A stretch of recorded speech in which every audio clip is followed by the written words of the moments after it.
Glória a Deus. Meus irmãos, que bom termos a oportunidade de estarmos diante do Senhor e também diante da sua santa palavra. Eu queria ler um texto da palavra do Senhor com vocês hoje, no Evangelho de Jesus, segundo escreveu Marcos, capítulo 2, nós vamos ler a partir do versículo 18. Então, você que tem a sua Bíblia, nós vamos ler esses versículos agora, Marcos 2, versículo 18 em diante. Então, o texto diz assim: Ora, os discípulos de João e os fariseus estavam jejuando, e foram lhe perguntar: por que jejuam os discípulos de João e dos fariseus, e não jejuam os teus discípulos? Respondeu-lhes Jesus: podem os convidados para o casamento jejuar enquanto está com eles o noivo? Enquanto tem consigo o noivo, não podem jejuar. O tempo, porém, virá em que lhes será tirado o noivo, e naqueles dias jejuarão. Amém? Eu quero meditar com vocês hoje, nessa noite, sobre o tema o jejum que agrada a Deus. E eu quero, antes de meditarmos na palavra do Senhor, elevarmos mais uma vez a nossa voz e os nossos pensamentos em oração ao Senhor. Feche os teus olhos, se você puder, peça ao Espírito Santo que venha falar com todos nós. Senhor, nós te agradecemos pela tua presença, te agradecemos pela oportunidade de estarmos conectados contigo e também conectados com o teu povo. Pedimos a tua bênção, a bênção da tua presença, a bênção do teu Espírito e a bênção da tua palavra. Aonde chegar, ó Pai, o som da nossa voz, que o Senhor venha falar com cada um, Pai.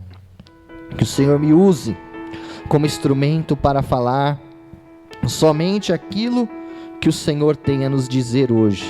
Nada além e nada aquém. Nesse mecanismo que temos, Pai, faz a tua obra em nome do Senhor Jesus. Amém e amém. Louvado seja o nome.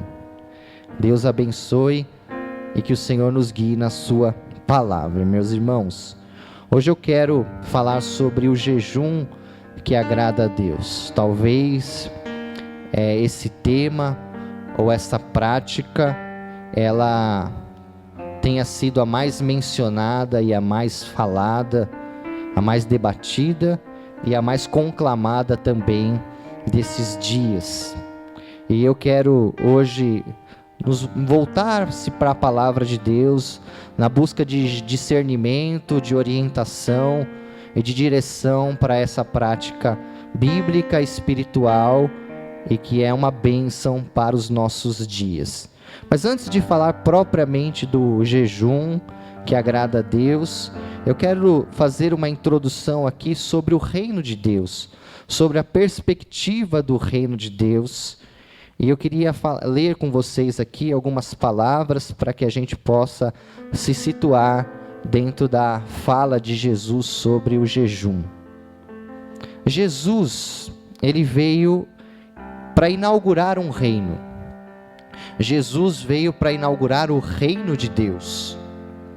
Para o ingresso nesse reino que Jesus viria inaugurar, tanto João Batista quanto ele próprio conclamaram em alta voz os candidatos ao ingresso desse reino ao arrependimento.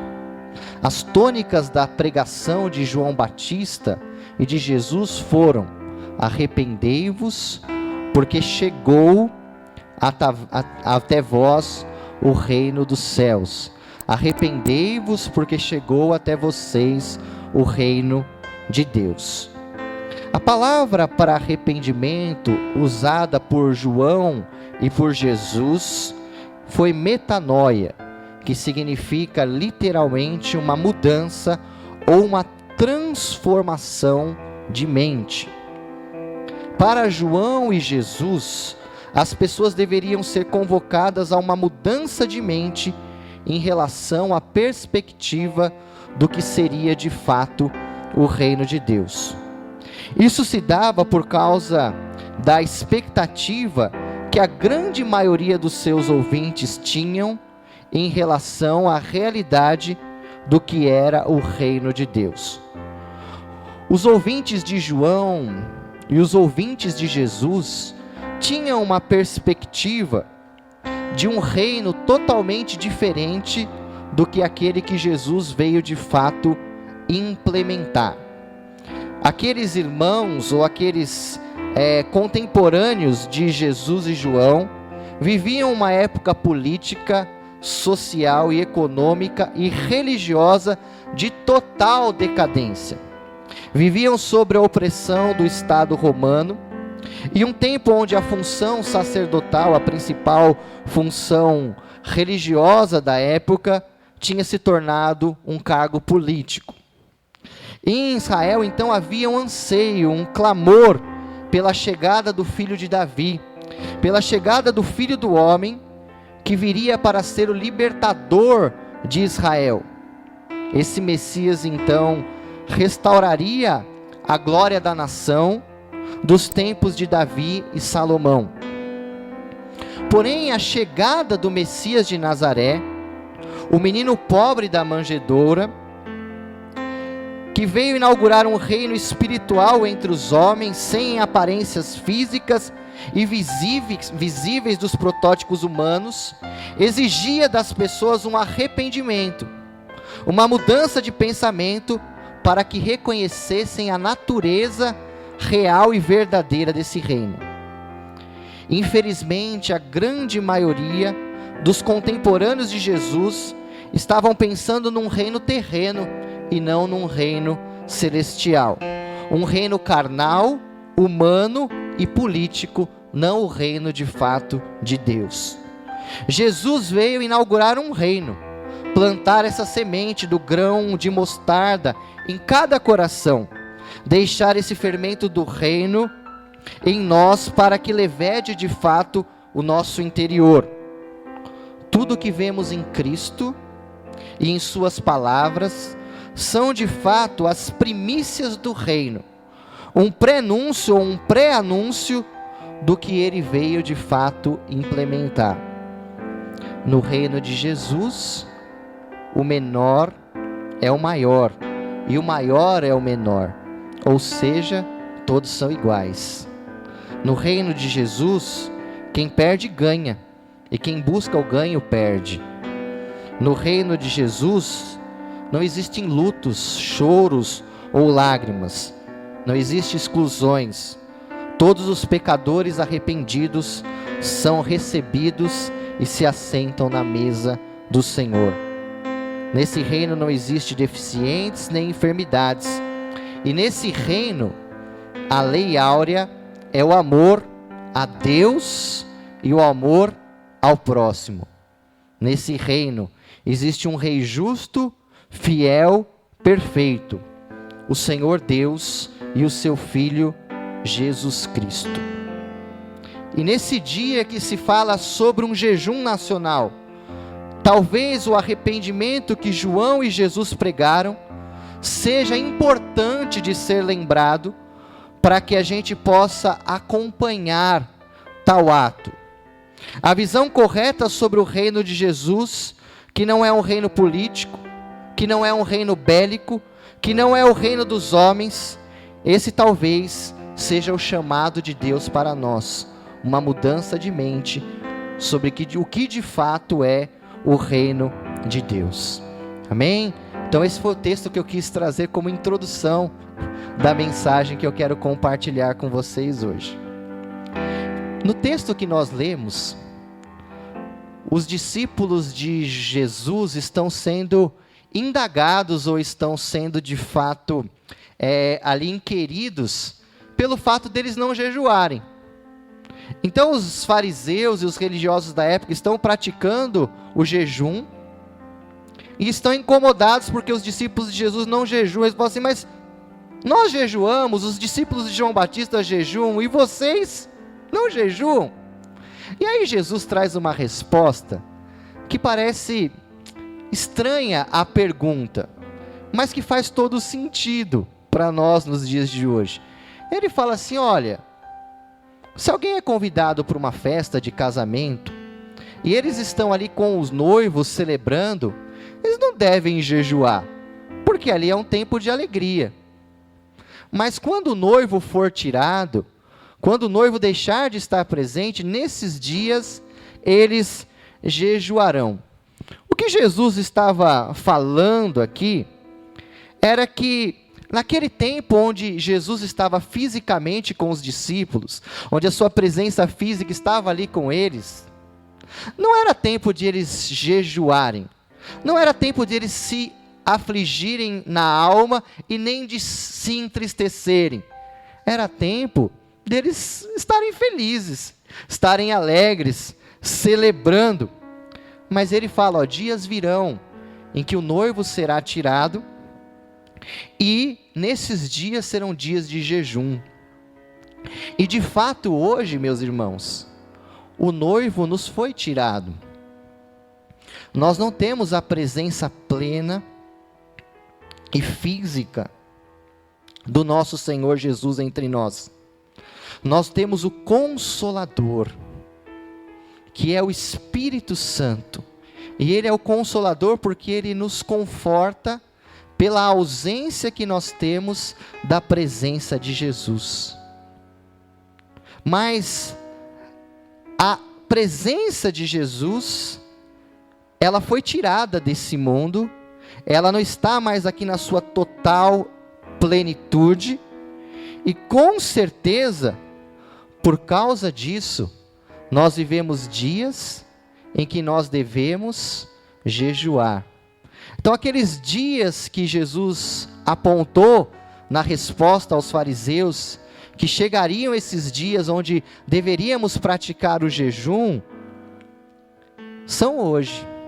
É essa época em que nós devemos praticar o jejum. Então, é tempo sim de jejuar. E eu queria deixar alguns discernimentos bíblicos aqui sobre a questão do jejum, para que a gente talvez consiga, e o meu objetivo não é fazer um estudo bíblico sistemático, mas talvez o meu desejo hoje é que a gente consiga captar o espírito do jejum.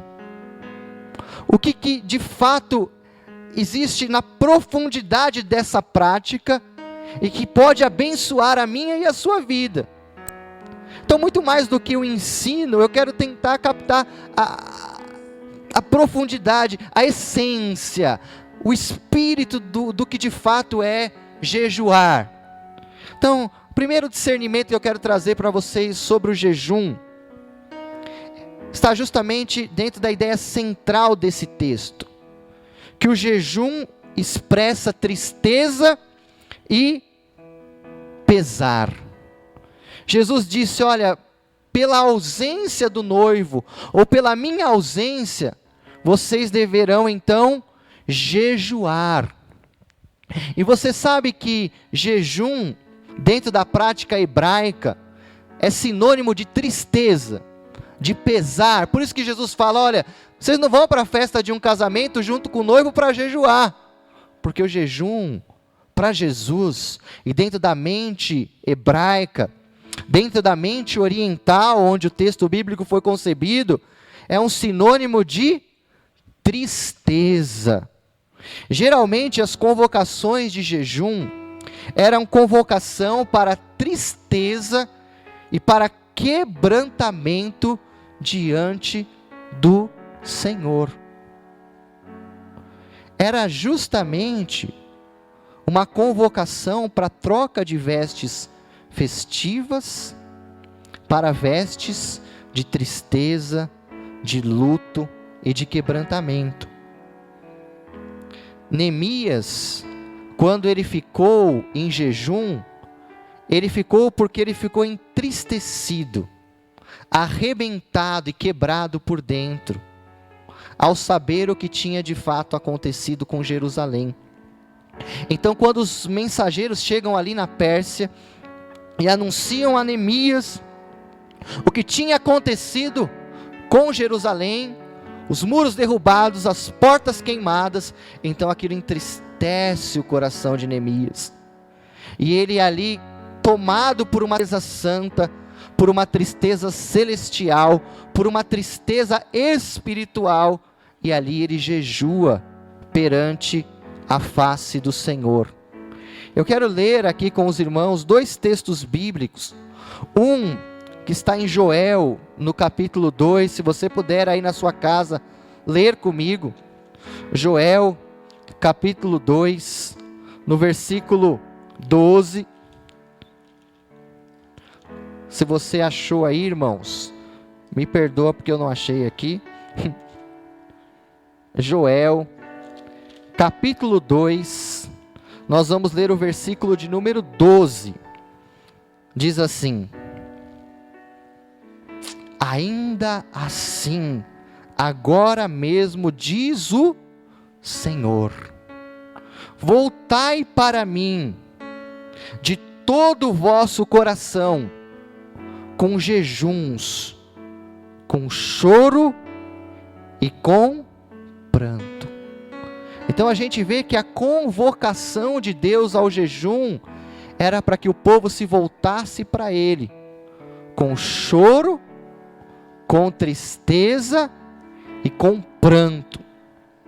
Esther capítulo 4, versículo de número 3, diz assim: em todas as províncias onde a palavra do rei e o seu decreto chegavam, havia entre os judeus grande luto, com jejum, choro e lamentação.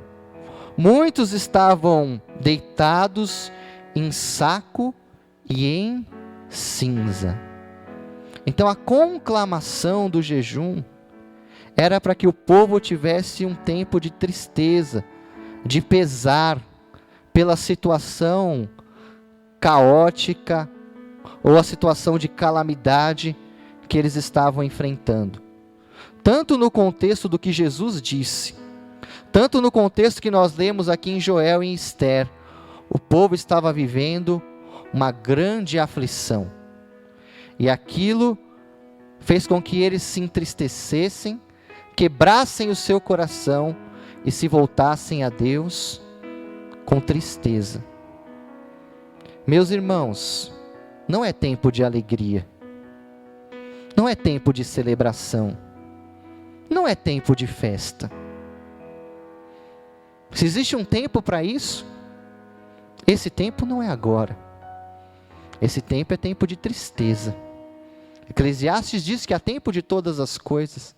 Há tempo de se alegrar, mas há tempo também de se entristecer, há tempo de chorar. E o tempo do jejum, o tempo que estamos vivendo, é um tempo de tristeza. Tristeza pelo juízo de Deus. Tristeza por todo o sofrimento que a nossa nação e o mundo têm vivido.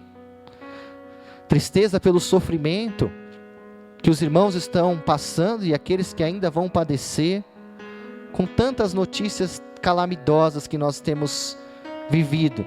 Não é tempo de celebração, não é tempo de festa, mas é tempo de tristeza, é tempo de pesar.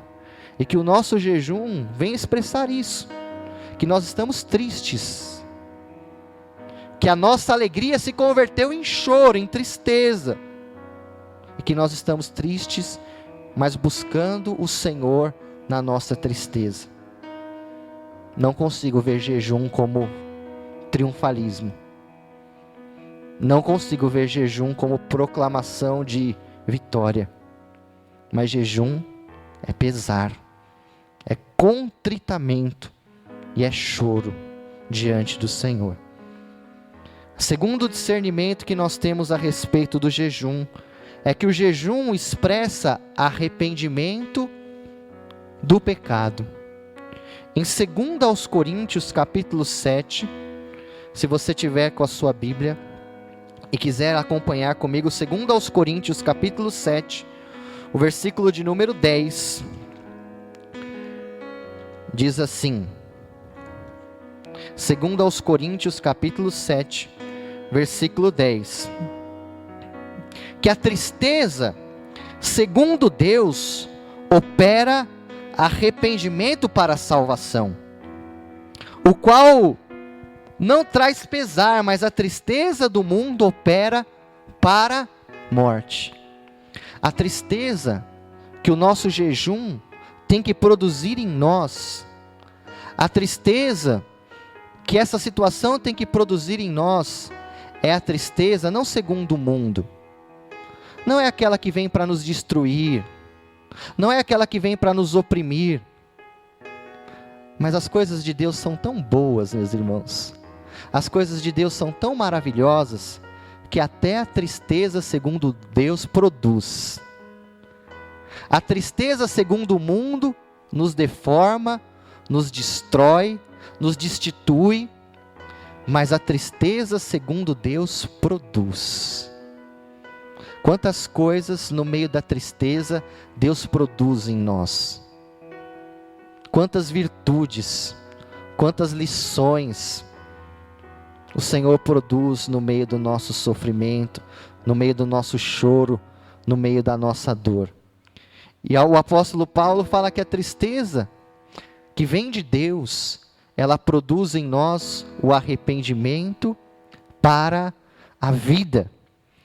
E aí, irmãos, a gente vê que o jejum bíblico, ele aponta na direção do arrependimento. Uma tristeza pelo pecado, um quebrantamento, um reconhecimento das nossas fragilidades. E a gente vai ver, irmãos, quantas vezes o povo de Deus foi convocado para jejuar diante do Senhor, como sinal de arrependimento dos seus pecados. O texto que nós temos citado no Brasil e no mundo inteiro, que foi o texto com o qual a Thaís abriu o culto, segundo aos Crônicas 7,14, que chama o povo ao arrependimento. Mas o que é arrependimento, irmãos? Eu tenho ficado preocupado com os discursos que eu tenho ouvido a respeito de arrependimento. Arrependimento é uma convicção real e verdadeira dos nossos pecados, da nossa fragilidade, das nossas misérias, da nossa real condição. Arrependimento não é uma fórmula mágica para Deus nos livrar. Oh, galera, vamos se arrepender hoje para amanhã Deus fazer um grande livramento. Não é isso, irmãos. Nós estamos insultando a palavra de Deus. Queremos fazer metodologia com as coisas de Deus. O arrependimento verdadeiro é algo que é produzido pelo Espírito e não pela carne. Atos dos Apóstolos fala que é a bondade de Deus que nos leva ao arrependimento. Você que está me assistindo, você já foi convencido pelo Espírito Santo dos seus pecados? Você já sentiu vindo sobre você uma convicção verdadeira, real e profunda dos teus pecados? Você já passou por um tempo ali quebrantado ou quebrado pelo Espírito Santo, chorando em arrependimento pelos teus pecados? Você já viveu isso na sua vida, na sua realidade? Essa é a verdadeira operação do Espírito, que faz a gente reconhecer que nós não somos nada, que nós somos vulneráveis, e que nos leva a de fato orar e buscar a presença do Senhor. Eu peço perdão pelo que eu vou dizer, se isso te ofende, mas eu tenho visto tão pouco desse arrependimento nos dias de hoje. Tenho visto tão pouco desse arrependimento genuíno, que é obra do Espírito Santo, que trabalha dentro de nós, produzindo convicção e tristeza pelos nossos pecados. Porque o arrependimento verdadeiro gera uma transformação na nossa mente, na nossa forma de pensar, e produz frutos de transformação, que o Espírito Santo leve a nossa nação, leve a igreja de todo o mundo, leve a minha vida a um verdadeiro e bíblico arrependimento que o jejum traz. O jejum, irmãos, em terceiro lugar, terceiro discernimento, é um pedido de socorro. Em alguns momentos a gente vê que Israel viveu ameaças terríveis, afrontas de exércitos inimigos, muito mais poderosos do que ele. Nós vemos isso em Senaqueribe, o rei da Síria, nós vemos isso no rei do Egito também, em tantas outras batalhas que Israel enfrentou. E quando aquele exército mais numeroso, mais fortificado, mais poderoso, vinha contra Israel, subia em batalha, em campanha de guerra, eles se viam na sua pequenez, na sua limitação e na sua incapacidade de vencer a guerra. Então eles iam até o Senhor em jejum, em arrependimento, e clamavam: socorro, Deus, socorre-nos, socorre-nos porque esse inimigo é maior do que nós, socorre-nos porque nós, na nossa própria força, não vamos conseguir subsistir, socorre-nos, Deus, porque nós somos fracos diante do nosso inimigo. E o jejum servia para engrossar aquele pedido de socorro, servia para trazer uma seriedade maior. E muitas vezes, através desse posicionamento da nação, de clamar por socorro de Deus, de clamar em jejum, o Senhor trouxe livramento, o Senhor trouxe socorro para o povo hebreu na Pérsia, através do jejum que Ester conclamou, e toda aquela nação foi liberta. Deus deu o Purim ali, a mudança de sorte. Deus derrotou o exército do rei da Síria, de Senaqueribe. Deus trouxe vitória do povo hebreu sobre os egípcios, porque o povo clamou pelo socorro de Deus. E eu quero dizer para você, Ele é o socorro bem presente na hora da tribulação. Ele é o socorro do qual nós podemos recorrer na hora da nossa angústia. Que o nosso jejum hoje possa ser um clamor de socorro desse mundo. Senhor, nos livra. Senhor, nos socorre. Porque o nosso inimigo é maior, é mais feroz, é mais potente do que nós, mas não é do que o Senhor. Não é do que o Senhor. O Senhor tem todo o poder. Nós somos fracos, nós somos frágeis, nós somos vulneráveis, nós somos suscetíveis, mas o Senhor é todo poderoso, e o Senhor é o nosso socorro. Eu elevo os meus olhos para os montes, porque é de lá que vem o meu socorro. O nosso socorro vem do Senhor, o teu socorro vem do Senhor. Que esse jejum que estamos conclamando hoje seja um grito da igreja, que chegue até os céus. Senhor, nos socorre. Aleluia. Louvado seja o nome do Senhor. O jejum, irmãos, em quarto lugar, já estou caminhando para o final, ele é relacional. Infelizmente, nós perdemos o sentido das práticas espirituais. No mundo de métodos, de fórmulas, de metodologias, nós colocamos as práticas espirituais dentro dessas fórmulas. 40 dias para ficar rico. Transforme seu 1.000 em 1.000.000. A dieta que faz você perder 30 quilos sem fazer nenhum exercício. Transforme-se em um expert da comunicação, seguindo esses passos. 10 passos para que você se torne uma pessoa influente. Hábitos saudáveis para que você cultive bons relacionamentos. Então nós temos metodologia para tudo. E nós achamos que muitas vezes as práticas espirituais são métodos, são mágicas que nós fazemos e que vão trazer resultados. Não, irmãos. As práticas espirituais são fruto de um relacionamento com Deus. A oração não tem poder nenhum. Oração por si só não faz nada, irmãos. Quem faz é o Deus que responde oração. O seu dízimo, dar dízimo na igreja, dar oferta na igreja não faz nada. O que faz é o seu relacionamento com Deus. É quando você oferta, é quando você dizima ao Deus que você ama, que você se relaciona e que você obedece. Pãozinho, Pullman e suco de uva não tem poder místico nenhum. Não cura, não salva, não liberta. O que é poderoso é o que o pãozinho simboliza. Simboliza o Senhor Jesus que morreu por mim, morreu por você.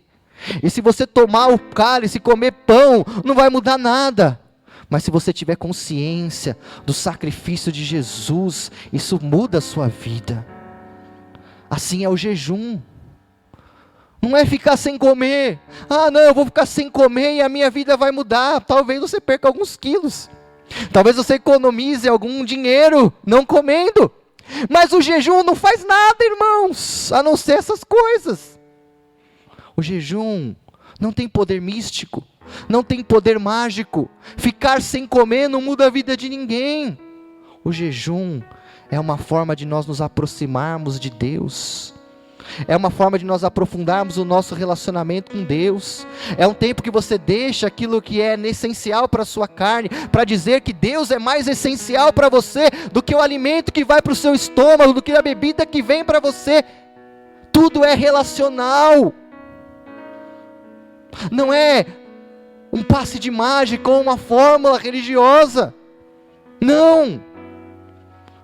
Todas as práticas espirituais devem ser fruto de um relacionamento verdadeiro com Deus. Se você jejuar, mas não tiver uma vida de comunhão e não fizer isso em comunhão com o Senhor, você só vai passar fome. Teve um irmão, alguns anos atrás, que ele foi preso. Ele foi preso justamente, não foi injustamente. E aí ele fez greve de fome na cadeia. E ele falou que era um jejum. Não, eu só vou comer quando alguém me tirar daqui, ou quando Deus me atender. E ainda bem que ele mudou de ideia e voltou a comer, senão ele tinha morrido na cadeia. Porque jejum não é greve de fome para chantagear Deus. Ah, eu vou jejuar e Deus vai fazer. Que se eu jejuar, Deus tem que fazer. Eu até ouvi isso. Deus tem que fazer. Deus não tem que fazer nada, irmãos. Deus não me atende porque eu jejuo. Deus me atende pela sua graça em Cristo Jesus. Não é jejum que vai mudar Deus. O jejum pode mudar eu, pode mudar você, pode nos colocar na perspectiva certa do coração de Deus e da vontade dEle. Mas pelo amor de Deus, irmão, não sistematize, não traga metodologia de prática espiritual, porque você vai se frustrar. Deus é um Deus relacional. Aleluia. Louvado seja o nome do Senhor. Estou terminando, irmãos. O jejum deve acompanhar uma vida que glorifica a Deus. Isaías 58, o profeta diz: esse é o jejum que me agrada, que tire o cativeiro, que cuide dos órfãos, das viúvas, que ajude o necessitado. E aí, irmãos, é triste nós vivermos uma geração analfabeta biblicamente, me perdoe, porque pegam os textos fora dos contextos, fora da sua aplicação, e começam a falar bobagem. Ah, Deus não quer que a gente jejue, Deus quer que a gente faça obras. Não é isso que o texto está dizendo, não é isso que o texto está ensinando. O que Deus está ensinando através desse texto é que não adianta ter uma prática espiritual ou uma prática de jejum sem que tenha uma vida que acompanhe aquilo que você faz. Os fariseus eram assim. Eles jejuavam não porque eles queriam ter um relacionamento mais profundo com Deus, não porque eles queriam expressar a sua tristeza diante de Deus, mas porque eles queriam mostrar para todo mundo que eles eram homens espirituais. Então eles saíam e colocavam lá no Facebook, no Instagram da época: estou jejuando, estou na prova. Ai, que vontade de comer um doce, mas estou de jejum. Ai, que vontade de uma picanha, mas estou em jejum. Era essa prática. Jejuavam, mas eram injustos. jejuavam, mas eram corruptos, jejuavam, mas eram políticos, jejuavam, mas não tinham uma prática de vida que agradasse a Deus. E o profeta, e Jesus condena esse tipo de prática, e o profeta fala: não adianta vocês terem práticas religiosas, se isso não acompanhar a vida de vocês. É como a gente dizer, não adianta ficar ali cultuando no domingo, se na segunda-feira você oprime as pessoas, se você oprime sua esposa, oprime o seu marido, se você é invejoso, se você é avarento, se você é orgulhoso, se você é beberrão, se da sua palavra só sai palavra de maldição, o que adianta o seu louvor? O que o profeta está dizendo é isso: a prática espiritual que me agrada é aquela que reflete um estilo de vida que me glorifique. Então não adianta nada, nós vamos jejuar no domingo, mas na segunda-feira eu vou falar mal dos outros, na segunda-feira eu vou oprimir o direito do órfão, da viúva. Nós vamos jejuar, mas na segunda-feira eu vou buscar acumular para mim e não vou repartir. É isso que Deus está condenando. O nosso jejum tem que vir acompanhado de uma vida que dê louvor ao Senhor, que glorifique ao Senhor. Então o jejum tem que produzir fruto de arrependimento. O que esse jejum vai produzir em mim? O que esse jejum vai produzir em você? É isso que está valendo. Em último lugar, irmãos, o jejum tem o foco em Deus e em Jesus. O jejum nos lembra que a nossa alegria não estará completa enquanto aquele que é o nosso noivo não estiver presente conosco. Jesus falou: dias virão em que o noivo será tirado, e então vocês jejuarão. Por quê? Aqui nesse mundo Deus nos presenteia com momentos muito alegres, com situações que nos trazem muita felicidade, com a sua presença que nos consola e que nos conforta.